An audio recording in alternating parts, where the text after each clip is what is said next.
मैं आपको रिस्पायरेशन संबंधित कुछ अन्य प्रकार की जानकारियाँ दूंगा जो आपको बहुत ही अच्छी लगेगी।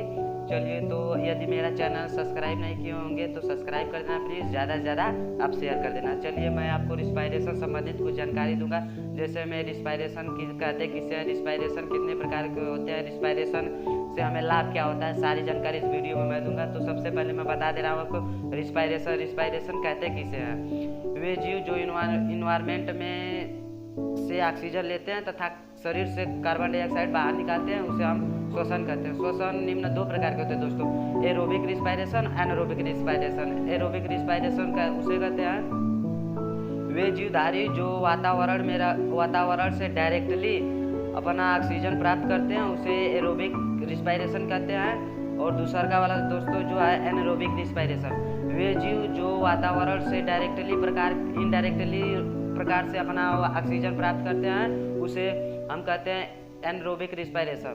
जिसमें टीना सोलियम हो गया, फीता कृमि हो गया, ये हमारे ह्यूमन बॉडी में ही रहकर अन्य प्रकार की तरह से अपना ऑक्सीजन प्राप्त करते हैं। दोस्तों, अभी ऑक्सीजन रिस्पायरेशन हो गया, रिस्पायरेशन के प्रकार हो गए। चलिए मैं बता दे रहा हूँ, जब हम अपना श्वसन करते हैं, रिस्पायरेशन करते हैं, तो यह किन किन भागों द्वारा यानी अंगों द्वारा हमारे लंग्स में जाकर पहुँचता है। तो सबसे दोस्तों मैं आपको बता दूंगा नास्ट्रियल दोस्तों हमारे नोज का सबसे अग्रभाग होता है। नास्ट्रियल में हमारे बाल भी पाए जाते हैं जो धूल कण को जाने से लंग्स में रोकते हैं। तो ये पहला हो गया दोस्तों। और दूसरा वाला दोस्तों नासापुल हो गया। नासापुल उसे कहते हैं जो हमारे दोनों आँख के बीच गड्ढे नुमा संरचना होता है, उसे हम नासापुल कहते हैं। दूसरा का दोस्तों विंड पाइप, जिसे हम ट्रैकिया भी कहते हैं। तीसरा वाला दोस्तों है, तीसरा वाला ट्रैकिया। दोस्तों यहाँ पे आप देख सकते हैं ये विंड पाइप है। विंड पाइप में श्वसन नलिका होती है जिसे ट्रैकिया भी कहते हैं। इसकी लंबाई मैं दोस्तों कुछ इसका बेसिक जानकारी दे रहा हूँ। इसकी लंबाई जो होती है 10 से 10 सेंटीमीटर की होती है, डायरेक्ट केवल 10 सेंटीमीटर की होती है। और इसकी जो यहाँ से यहाँ तक चौड़ाई होती है दोस्तों 1.5 सेंटीमीटर से 2.5 सेमी तक होती है ना। 2.5 इसकी लंबाई जो 10 सेंटीमीटर होती है, और इसकी जो चौड़ाई होती है 1.5 सेंटीमीटर से 2.5 सेंटीमीटर तक पाई जाती है। दोस्तों ये हो गया साउंड रिपीटर, विंड पाइप हो गई। विंड पाइप के बाद लास्ट में पहुँचता है जो चौथा अंग होता है हमारा लंग्स में दोस्तों इस प्रकार से श्वसन होते हैं, मैं आपको समझाऊंगा। तब तक के लिए दोस्तों आप देखते रहिए, मैं आपको क्या बताता हूँ।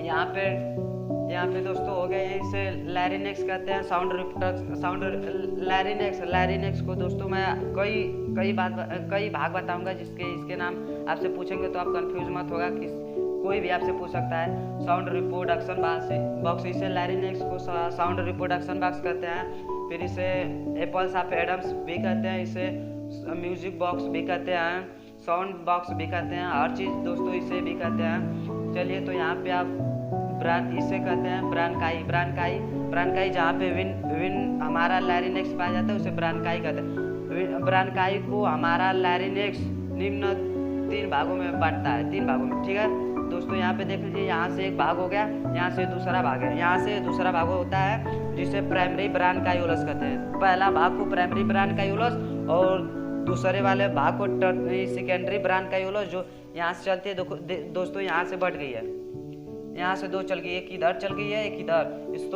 दोस्तों तो इसे हम सेकेंडरी ब्रानकायूलस कहेंगे। और दोस्तों यहीं से एक आ गई यहाँ पे, यहाँ तक इसे हम कहेंगे टर्शियरी ब्रानकायूलस।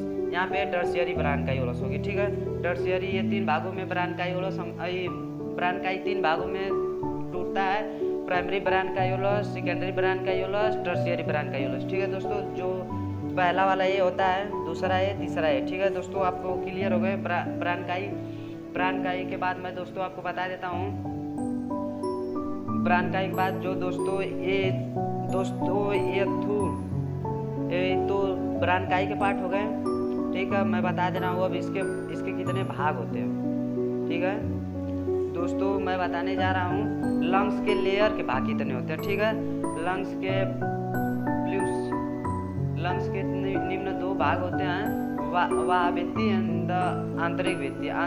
दोनों के बीच में दोस्तों पाया जाता है एक पेराइटल कैविटी। पेराइटल कैविटी में पेराइटल फ्लूइड पाया जाता है, जो एक तरल पदार्थ होता है। तरल पदार्थ दोस्तों ये हमारे दोनों भित्तियों को घर्षण से बचाने का कार्य करता है। इसमें पेराइटल फ्लूइड होता है। इसमें यदि पानी के बूंद चल गए तो इसे प्लूसरी डिजीज कहेंगे। इसमें दोस्तों कि यदि आपने सुना होगा कि इसे प्लूसरी डिजीज हो गया, बहुत बार आप लोगों ने सुना होगा प्लूसरी डिजीज हो गया। तो दोस्तों प्लूरल कैविटी में यदि पानी के बूंद वाटर मालिक्यूल्स चल जाते हैं तो उसे प्लूसरी डिजीज कहते हैं। ठीक है, प्लूसरी डिजीज हो गया दोस्तों। और इसे देखिए दोस्तों, हमारा लंग्स निम्न 3 भागों में दोस्तों बटा होता है। सुपीरियर लोब पहला लोब देखिए दोस्तों, यहाँ से ये है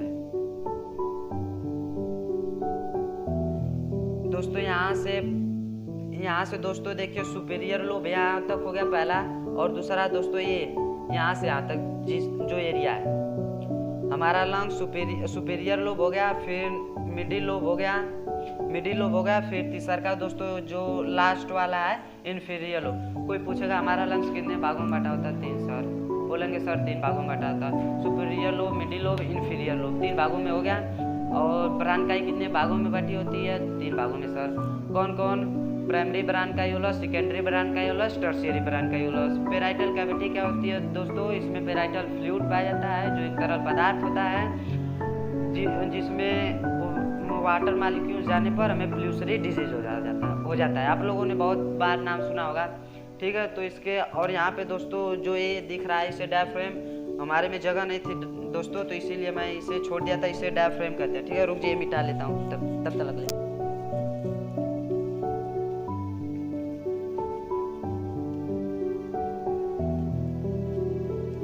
दोस्तों आप याद कर लीजिए लंग्स के कितने भाग होता है। ये मोस्ट इम्पोर्टेंट तत्व वो है। अब दोस्तों इसे याद करेंगे तो बहुत ही अच्छा होगा। Superior lobe, inferior lobe, middle lobe, inferior lobe. ठीक है, अब ब्रानकाई भी याद कर लीजिएगा। ब्रानकाई 3 भागों में होती है। Primary bronchioles, secondary bronchioles, tertiary bronchioles. दोस्तों तो इसे हम डायफ्राम कहते हैं। डायफ्राम का मैं खासियत बता दे रहा हूँ। डायफ्राम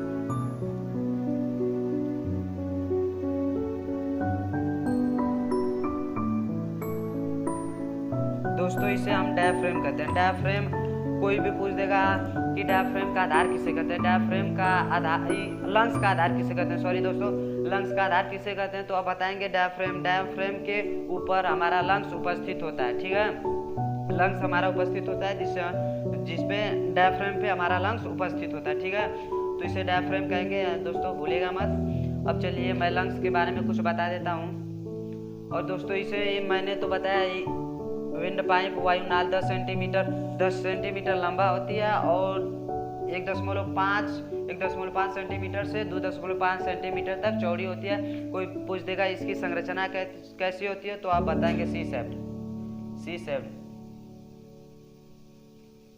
शेप्ड यानी सी के आकार की पाई जाती है। ठीक है, विंड पाइप किसके आकार की पाई जाती है? सी शेप्ड के आकार की पाई जाती है। चलिए दोस्तों ठीक है, तो मैं आगे बताने जा रहा हूँ लंग्स के बारे में कुछ बेसिक चीज। इसके नामांकन तो दोस्तों सारे हो गए, मैं बताने जा रहा हूँ। फिर हाँ दोस्तों देखिए, पूछेगा कोई कि लंग्स कितने भागों में बटा होता है, तो आप बताएंगे superior lobe, middle lobe, inferior lobe. ठीक है, तो बोले कोई पूछेगा बांटने वाला, दोस्तों देखिए जो ये है इसके बांटने का कार्य ये करता है, जिससे हम कहते हैं ओब्लिक्यू हॉरिजॉन्टल।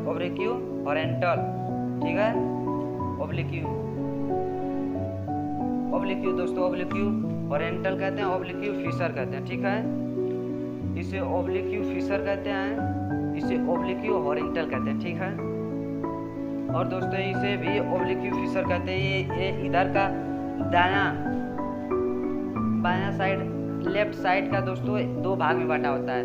कोई पूछ देगा कि हमारा लंग्स कितने भाग में बटे होते हैं, तो आप डायरेक्टली जवाब मत दीजिएगा, उससे पूछ लेंगे कि राइट की लेफ्ट, तो आपको बताएंगे वो कि लेफ्ट की राइट, तो बताएंगे कि लेफ्ट बताओ, तो आप बता दीजिएगा superior lobe, middle lobe, inferior lobe. यदि आपको पूछेंगे राइट बताइए दोस्तों, सॉरी गलती हो गई, राइट बताइए, तो राइट होगा superior lobe, middle lobe, inferior lobe. यदि बोलेंगे लेफ्ट साइड के बताओ तो उसे बोलेंगे superior lobe, middle lobe, superior lobe, inferior lobe. दोस्तों ये मिडिल लोब जो होगा ना खत्म हो जाएगा, मिडिल लोब तो इसमें है नहीं, तो इसमें मिडिल लोब नहीं होगा, सुपीरियर लोब होगा, इन्फीरियर लोब होगा, बस 2 लोब होगा, दो ठे पार्ट होगा। ठीक है, आप जो पूछेगा उसे आप कंफर्म करिएगा। और दोस्तों ये जो ओब्लिक्यू फिशर इसे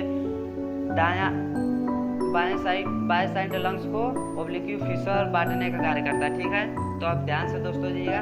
और लंग्स जो हमारा है दोस्तों ये एक पेयर में होता है, यानी एक जोड़ी में होता है। दायां लंग्स जो होता है दोस्तों बाएं फेफड़े की अपेक्षा थोड़ा बड़ा होता है। ठीक है, चलिए दोस्तों आपका हो गया। दोस्तों मैं बता देता हूँ लंग्स का कलर कैसा होता है। लंग्स का कलर दोस्तों गुलाबी होता है, और लंग्स का कलर गुलाबी होता है। चलिए ठीक है, आपको बता दे रहा हूँ। और दोस्तों आपको मैं इसके बारे में नहीं बताया, ये जो आते हैं दोस्तों, ये जो वायु आ रहे हैं, ये दोस्तों ग्रेप्स लाइक स्ट्रक्चर जो दिख रहा है इसे हम ग्रेप्स लाइक स्ट्रक्चर कहेंगे, कुपिका जिसे कहेंगे। कि इसमें दोस्तों आपको वायु एकत्रित मिलेंगी दोस्तों। ठीक है, तो इसे कुपिका कहेंगे।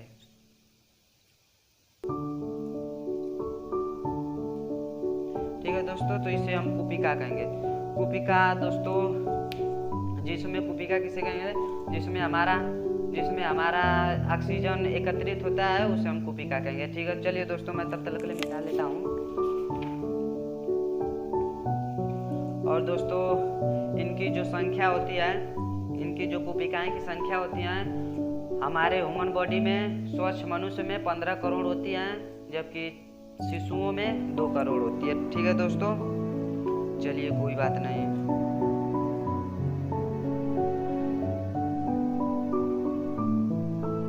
तो दोस्तों आप सारी जानकारी तो इसमें आप लोगों को मैं दे दिया।